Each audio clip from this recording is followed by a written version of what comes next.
ইতিমধ্যেই আপনারা জেনে গিয়েছেন বয়স্ক ভাতা, বিধবা ভাতা, প্রতিবন্ধী ভাতা প্রকল্পের টাকার পরিমাণ বাড়ানো হয়েছে।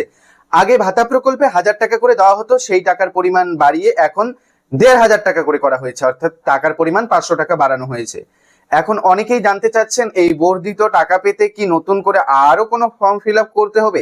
বর্ধিত টাকা কবে থেকে আসবে? 1500 টাকা করে ভাতা প্রকল্পের টাকা, বয়স্ক ভাতা, বিধবা ভাতা, বার্ধক্য ভাতা প্রকল্পের টাকা 1500 টাকা করে কোন মাস থেকে দেওয়া হবে?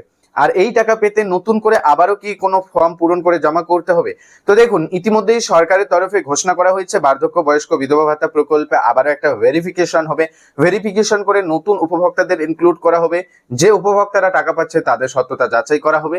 এরপরই পরের মাস থেকেই, অর্থাৎ জুলাই মাস থেকেই তাদের কিন্তু 1500 টাকা, অর্থাৎ অতিরিক্ত যে 500 টাকা তা কিন্তু দেওয়া শুরু হবে।